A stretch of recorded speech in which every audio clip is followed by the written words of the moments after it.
Seguindo então com o estudo do livro Alma da Matéria, de Marlene Nobre.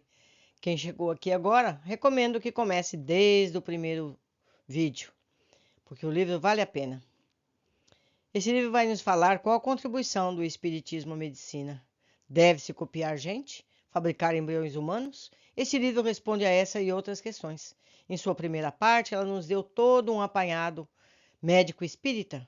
Na segunda parte, ela vai tratar desses assuntos citados na capa. Perspectivas da saúde do século XXI. Nesse início do século XXI, estamos completando praticamente um século do advento da medicina científica. Antes do século XX, a medicina estava profundamente ligada à superstição. Os pacientes eram tratados, entre outros instrumentos, com sanguessugas, envenenamentos, ventosas, suadores, purgantes, congelamentos, aquecimentos e, não raro, aconselhava-se fazer uso de um estéreo de crocodilo. Gente do céu, esperma de sapo, pó de pedra e etc. Como o extraordinário avanço científico-tecnológico do século XX, o ensino e a prática da medicina tornaram-se irreconhecíveis para qualquer habitante do passado, já que são inacreditáveis para nós mesmos, os contemporâneos, não é verdade? Seria impensável, por exemplo, para os habitantes do século XIX, o extraordinário feito anunciado em junho de 2000 e fevereiro de 2001, quando os cientistas de vanguarda entregaram à humanidade o mapeamento de cerca de 3 bilhões e 200 milhões de bases nitrogenadas e o cálculo estimado de 30 mil genes do genoma humano. É mais difícil ainda pensar na continuidade dessas pesquisas, que estão tentando desvendar o total de proteínas do corpo humano, o proteoma, e a intrincada ligação gene-proteína na intimidade das moléculas. Em escala inacreditável, de bilionésimo de metro, os nanos, número de 9 casas depois da vírgula, e vem muito mais por aí. Vamos indicar aqui alguns estudos e linhas de pesquisa que estão sendo feitos em determinadas áreas da saúde, procurando analisá-los à luz do paradigma médico espírita. Faço eu aqui, a leitora, agora um comentário. Então, essa diferença entre a medicina, que ainda se baseava em sangrias, sanguessugas e outros absurdos, com a medicina que temos hoje. Nós vamos olhar a medicina de hoje da mesma forma, quando tivermos a medicina do futuro. Vamos achar absurdas certas cirurgias, certos medicamentos, que serão irreconhecíveis no futuro, quando outras formas médicas surgirem. Vamos seguir com o livro de Marlene Nobre. Vacinas. Até a década de 70 do século passado, os pesquisadores só estavam familiarizados com o sistema imunológico humoral, assentado em anticorpos que saem à caça de partículas portadoras de doença e as destroem antes que elas invadam as células do organismo. Mas o organismo tem uma segunda linha de defesa, o celular.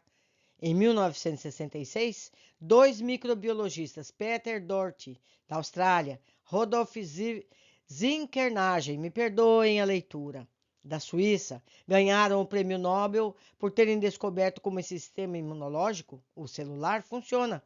Em seus fundamentos, são as células T matadoras, que saem à caça de células do organismo que já foram infectadas por um agente patogênico, destruindo-as e impedindo, dessa forma, que a doença se propague.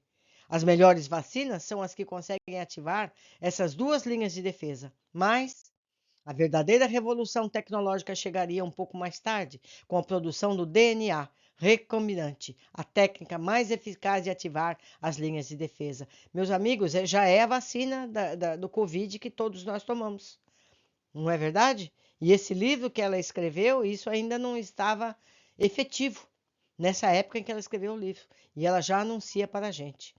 Nos anos 80, biólogos moleculares descobriram, por meio de reagrupar material genético, o que possibilitou a manipulação genética de micro-organismos e de vacinas.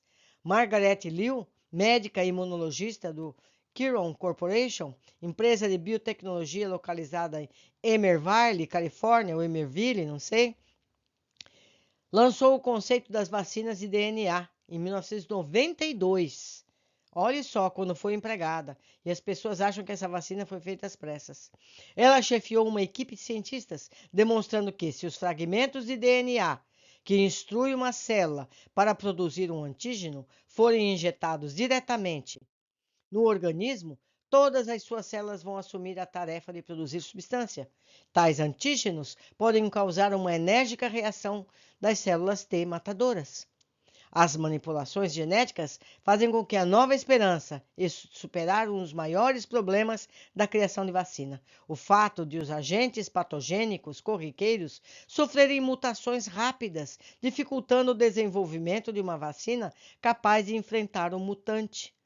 Graças a essa tecnologia, pesquisadores da Universidade Rockefeller e Siga Pharmaceuticals Incorporation criaram uma vacina nasal contra streptococcus e pneumococos, que infectam milhões de pessoas não só nos Estados Unidos, mas no mundo todo.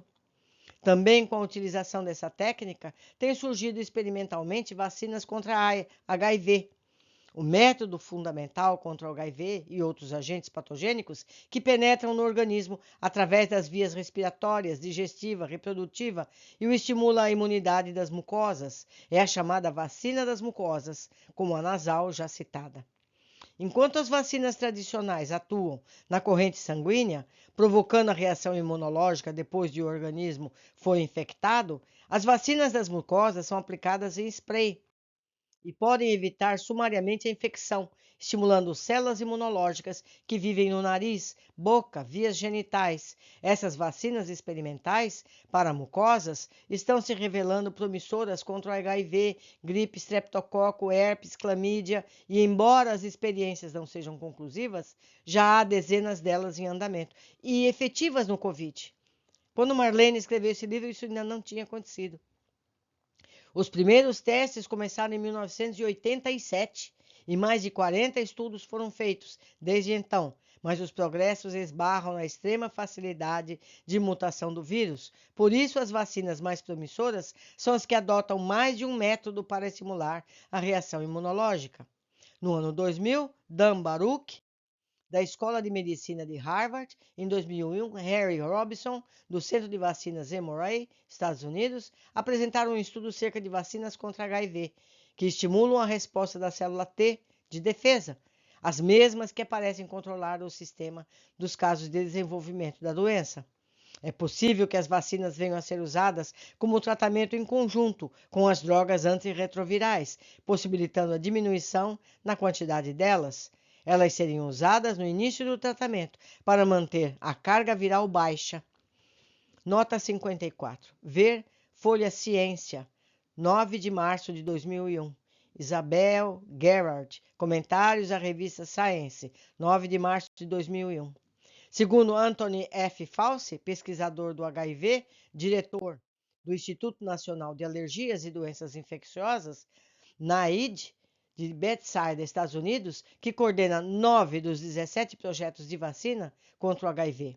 Diz ele, não vamos ter a vacina perfeita para HIV no próximo ano, nem no seguinte, mas teremos ao menos, em parte, vacinas eficazes dentro de uma década. Predisposições mórbidas versus conduta. O empenho desses cientistas remete-nos a uma afirmação dos mentores espirituais. A medicina inventará 1000 modos de auxiliar o corpo atingido em seu equilíbrio interno. Por essa tarefa edificante, ela nos merecerá sempre sincera admiração, fervente amor. Entretanto, compete a nós outros praticar a medicina da alma, que ampare o espírito enleado nas sombras. Nota 55. Instruções nos livros Entre a Terra e o Céu, no seu capítulo 10, Evolução em Dois Mundos, no capítulo 19 e 20 da segunda parte. Certamente, toda a humanidade se beneficiará com as pesquisas desses abnegados cientistas que têm devotado suas vidas à descoberta de vacinas e medicamentos para melhorar a qualidade de vida no planeta. A medicina, porém, progredirá sempre. Será exercida como usualmente, de forma compatível com o desenvolvimento espiritual da humanidade. O paradigma médico espírita lança os olhos para o horizonte mais amplos, para as conquistas futuras, afirmando que é impossível chegar à verdadeira causa do processo infeccioso sem considerar o comando da alma sobre o corpo físico.